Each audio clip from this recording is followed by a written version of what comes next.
How's it going, guys? We're back actually doing some domestic plumbing today, which is a little bit different to what we have been doing for the last week. We've been doing that fusion weld job, which is all interesting and good, but sometimes it's nice to be back in the comfort zone. What we've got to do is convert this boiler here, this Worcester, to LPG. I've got permission from Worcester and they've sent the kit out. They actually asked for my gas safe number before they'd sent the parts anyway. So I'll spin the camera around.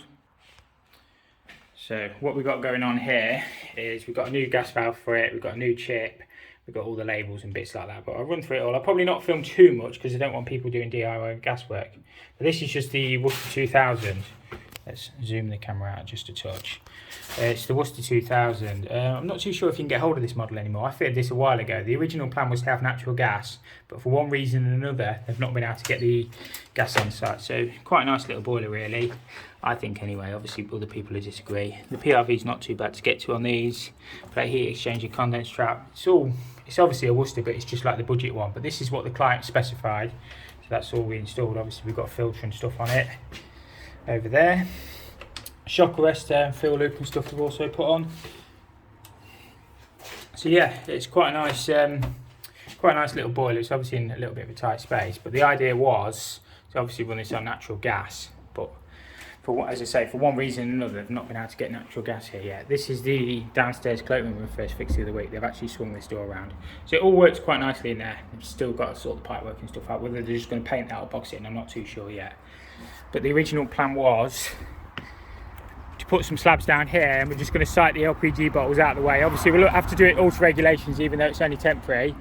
But pretty much all I can do today, because they've only sent one bottle and no changeover valve or anything like that, which I thought was all coming. All I'll do is I'll probably do this in 22mm just out the wall, because obviously when they do get the natural gas, the gas meter was going down here anyway. So we'll just run out the wall, sleeve it, run along, and we'll just cap this pipe off for the time being, ready to mount our changeover valves above the bottle, or above the bottles when they do turn up. So yeah, that's what we're going to crack on with first morning. I don't think there's too much else that I can do here really. Obviously we've done all the downstairs toilet, all the kitchen sinks all plumbed in. I've still got some radiators to pop back on. Don't think they've not done the wood burner yet. Obviously they've still got to do the cement board behind, and then we can get the stove fitted in there. Obviously radiators pop back on, but I'm going to wait for it to be decorated. It just gives a neater finish. We've put all new TRVs and stuff on the system. I don't think the bathroom's ready either. But again, that's sort of out of my control. Obviously we'll pop that radiator back on as well when it's finished. We came and sort of second fix this lot. All the bath and everything's in, but the shower's still not ready. They've still got to sort all them walls out before it's mermaid boarded or whatever. The towel rail's all on, looking fine. So yeah, as I say, we'll get that gas pipe put in, and that is pretty much all we can do. As I say, but it's nice to be back doing a little bit of domestic again after a week on that other job. But yeah, as I say, I've still got to lag the pipes and stuff. It's not finished. I've probably not sealed my flue yet either. It's sealed on the inside, to be fair. I'll have to just check the outside. I can't honestly remember. I fitted this boiler probably like a year ago now, but it's just one of them jobs for one reason or another. It's just taking a bit longer. But yeah, as I say, I'll try and get some shots as we go along, but I appreciate you guys watching and staying with me. I know we do different stuff from time to time, but yeah, it's always appreciated that you guys stick with me, so thank you for that, and we'll get some shots of this job. Right, so our gas supply's in the middle. What I'll probably do is come out and we'll drill out lower level. I might try and offset over these, and we'll clip there somewhere in line with that other one, and we'll drill through low level and just run it on the outside. I say it's not much of a job really, but I thought all the rest of the kit was here, but obviously it isn't yet. So as I say, this is just the 2000. These don't actually come with a jig. Obviously you can have the optional fill link if you want, but I've just put an external fill loop on just there. It doesn't really make any difference. Sometimes these are easier for the customer to fill up anyway. Obviously you just got your return, your flow. Your blow off actually comes on a speed fit connection on these. They send that. So, and then obviously hot and cold. So it's basically a standard combi layout. It's just like the slightly cheaper boiler, but still being a Worcester, it should be of reasonable quality. I know some people slate Worcester. I'm not I mean, they're okay. Obviously, every boiler's got its flaws. Obviously, they can leak on the right-hand side. They can leak on the left-hand side. Obviously, the flow turbine adapters and stuff. But yeah, other than that, they're not terrible to service. Obviously, this one's got the expansion vessel, nice and easy to get to the Schrader valve. I say I'm not a salesman. I just fit what's specified. I don't really care what I fit. But yeah, I don't think they're not the worst boilers, if that makes sense. But obviously, other people will say like Wiesmann, Intergas, you know, whatever. I just fit whatever's specified and try and fit it to your best of your ability. So yeah, I'll crack on with this gas pipe work and we'll get some shots. I've changed my mind already on this one. What I'm going to do, because we've already got pipe work running through this cupboard and the gas bottles are literally going on the other side, what I'll do is run it on the inside because it's just going to look a lot neater than having a 22mm pipe clipped on the outside. So if I drill through from the outside in, just over there somewhere, obviously this plastic is probably quite loose so it might spelch. We'll obviously not go through on hammer, but when it's loose like that, you know, it's always going to blow a little bit. So if we go there somewhere, we can literally just run along, probably offset over that or bend out from there and then straight into the boiler then. I just think it's going to look a lot tidier than having a pipe clipped on the outside, but that's just my opinion. So yeah, we'll crack on with that. As I say, the worst bit is just drilling the hole. But as I say, you just got to be really careful. I might even go from inside out just to not spilch that plastic because I've just got a feeling it's just going to fall straight off. But I'm not trying to teach anybody how to stuff eggs here because you guys probably all know this. But what you want to try and do is go through with the smallest drill bit you can just to get a pilot hole so you don't spelch your brick. Obviously, you can go through the first layer. I think this has got a cavity. I can't quite remember when I drilled the flue hole. But you sort of know the thickness of your wall. I sometimes put tape and then take it off hammer before you go all the way through because then you shouldn't damage your brick hopefully. So we're going to go through with, I think that's like an 8mm bit or a 10mm bit probably. And then, as I say, we'll increase it to 28mm so we can sleeve the pipe. But we'll just be careful on the first hole and then we can come back through from both ways then.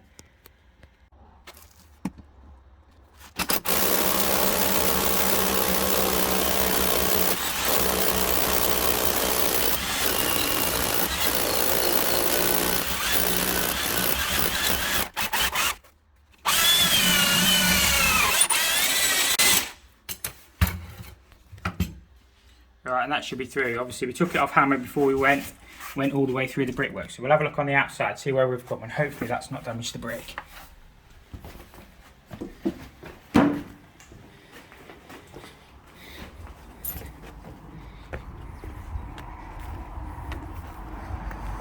Yeah, so we've come there, that's perfect. We actually got lucky because we fell on the joint. So as I say, the gas poles, we're going to put some slabs here. I just need to finish that blow off as well. That was actually the existing one for the old boiler, but it needs turning back. So we'll put some, we'll increase that hole and we'll just leave a pipe there, and then we'll get all this area slabbed out and then probably mount the changeover valve up there somewhere. So it'll literally come probably out and then up in the middle and mount it there. That should be one perfect hole all the way through. This drill bit's sometimes a bit tight for 28mm pipe. So try and expand it out a little bit. Probably don't do the drill a lot of good, but it does mean you can just slip your 28mm pipe straight through there then. Right, so we've got a continuous 28mm sleeve all the way through the wall. What I'll probably do on the outside is use Munster rings, just so it just spaces it off a little bit more because it makes it easier so you're not soldering in the wall then. But that sleeve goes all the way through. You probably can't see, it's too dark. But as I say, I'll use probably plastic clips on the inside and then just Munster rings on the outside because they just stand off a little bit further, and then you can leave your pipe just cut there and then you can solder straight on and bring it up. But yeah, hopefully that'll be fine. What I've done is been around and marked out where all my clips are going. What I like to do is get all these fixed on the wall first, and then it's simply a case of lining all the pipes up then. So all I've done is levelled across and then lined them up with the existing clips. So we're going to put one clip there, one clip there, and one clip there, and then we'll just try and bend it. I don't think I'll be able to bend it all up in one piece because I'm not that good, but in theory you could bend it all up. But as I say, we'll have to use a soldered elbow there straight along, offset over the top of these, and then I'll see what I do at this end. Hopefully it should be all right.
Right, wiped all the flux off. It's got a little bit of a snot on the joint. As I say, my soldering is not perfect. I don't ever say anything of my work is.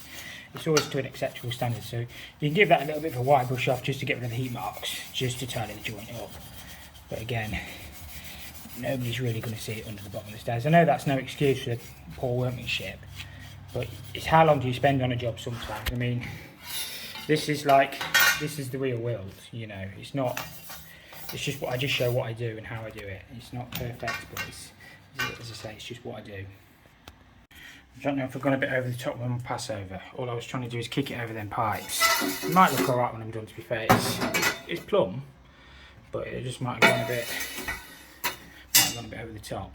So what I'll do is just measure the distance in between, and what I'll do, I need to put a little kick to bring it out in front anyway as well.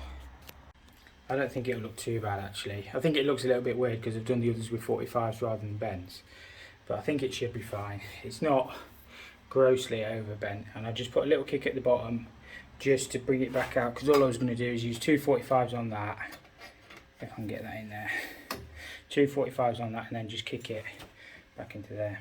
I think that'll look alright.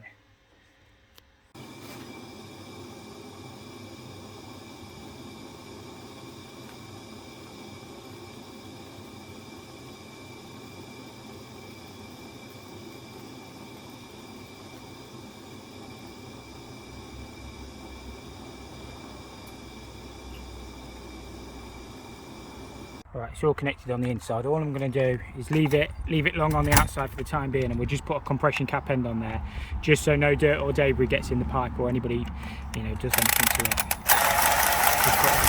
And then I'll sort that blow off as well. I'll just turn it back to the wall. I'll put a slight bend on it, or cut that back there and then just put a bend on it, just so it's all compliant, because really it should be turned back.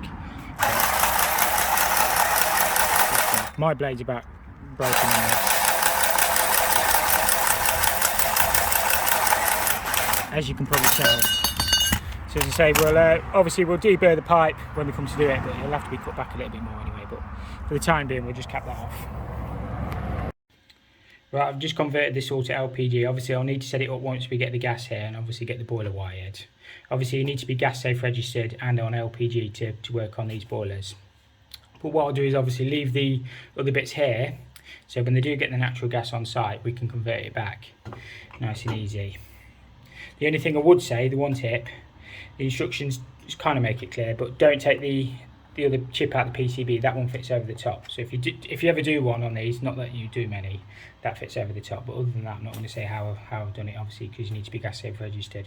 And obviously we will need to set the gas valve up to make sure all the combustion and everything's right. The other good thing I mentioned on these boilers, all these sides come off. So if you ever need to get to anything, to be honest, most of the time you can access things from the front on these, but if you ever need to get anything for better access, the panels just come off as well. So it's not a bad design really, I don't think. Obviously some people are slate Worcesters. I think they're okay, but obviously everybody's opinion is different. So as I say, this is all ready now. We'll get some gas, and obviously we'll get this thing fired up and set up.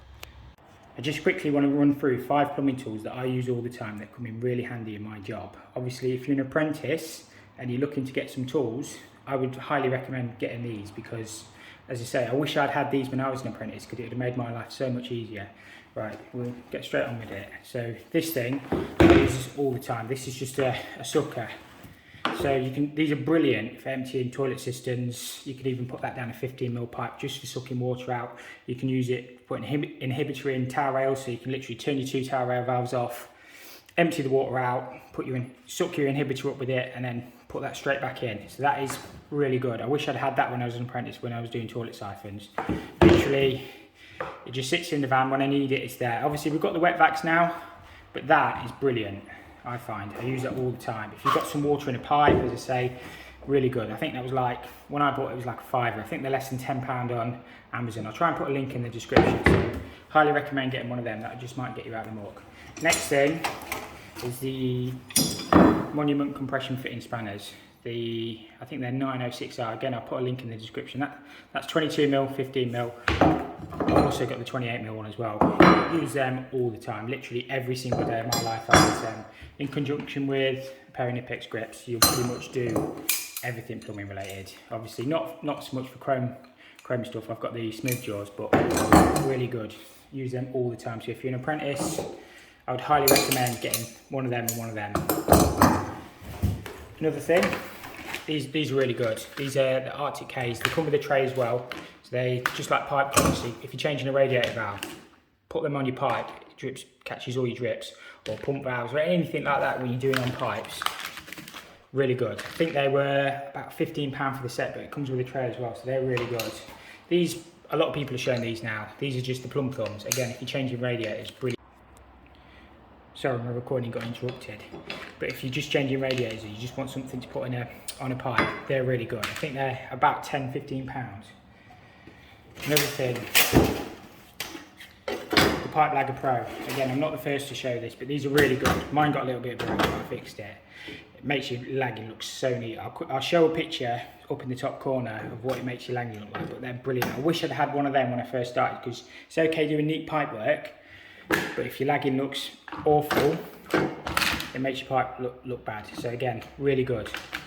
And the last thing are these plumb buckets. I think these are about 10–11 quid on Amazon. It's so handy. If you're up in a roof, you can chuck all your fittings and all your, all your tools in there. If you're just changing a ball valve or whatever, you can put it all in there. And if you just need something to catch a drop of water, absolutely brilliant. So as I say, you can bend them, manipulate them, get them in awkward spots. And literally, if you're doing a job, you're just changing a tap, you can put all your bits in your plumb bucket and you're away.